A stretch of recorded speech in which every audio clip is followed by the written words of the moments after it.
मस्त हवा नमस्ते, प्रणाम, जय जय श्री राम भैया, हर हर महादेव। हमारी वैष्णवी हमारी पूजा आप सबका स्वागत वंदन अभिनंदन करता ही। और ये कहा थी यहाँ कि पंखा का हवा लिया था, यहाँ ये जुड़ाती है। इनके घर में बहुत ज्यादा लग गया है, कैसे सबसे ज्यादा ये नहीं गावत में है। कि हमारा लागत है पंखा बंद कर दे डब्बा मोती चूहे लागे हमरे ना लागत। तो भैया आप सबका की बहुत प्यारा सा 12 मासी कजरी गीत सुनावे चलते 12 महीने की। आप लोग सुनिएगा गीत को बहुत ध्यान पूर्वक, मन धन चित्त मन से लगा जैसे तन मन धन चित्त मन सब कुछ लगा जैसे सत्यनारायण भगवान की कथा सुनते हैं आप लोग, उसी तरह से हमारी 12 मासी कजरी गीत को सुनकर आप लोग प्यार आशीर्वाद दुलार दीजिएगा। कहना है, अरे सखिया श्याम गए हो मधुबनवा, कबता लिखे सखिया श्याम गए हो मधुबनवा, कब तक लिखे अवनवाना। साढ़े मास दवयन धन गर जय, साढ़े मास दवयन धन गर जय। सावनवारी माझी बरसैना, गहन कार्तिक दीपक साढ़ मास दवारी मझिम बरस, सावनवारी मझिम बरसेना।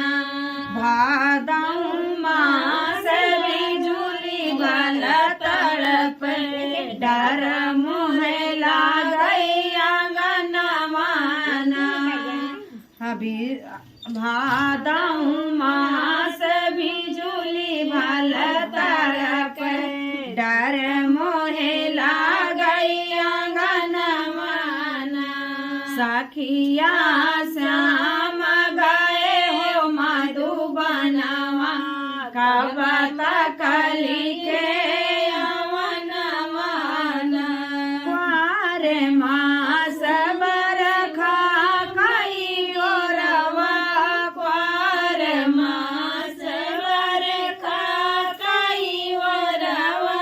कार्तिक दीपयल सनवाना।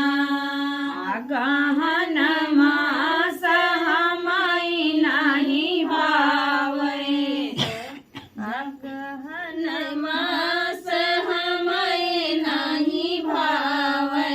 सब सखी चली है गवनवाना, गहन मास हमई नहीं भावे।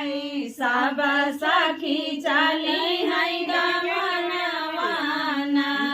पूस मास पुरवैया सतावई, पूस मास पुरवैया सतावई। कर पूस मास पुरवैया सतावई। माघवा कांपै कर जवाना, फागुन मास देवर नहीं घरवा, केही संग खियली रंगनवाना।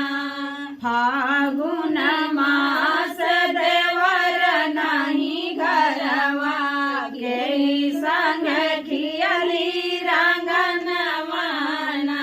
सखिया श्याम गए हो मधुबनवा, कब तक लिखे अवनवाना।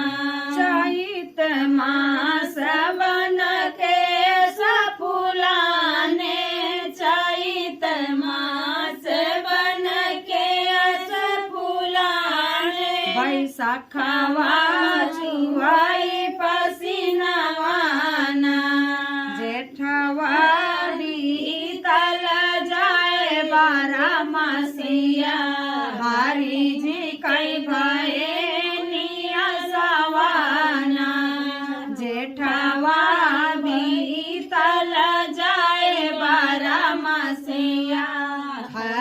जी कई भैया सवाना सखिया श्याम करे ओ मधुबनमा गावता काली के तो भैया यही रहा हमार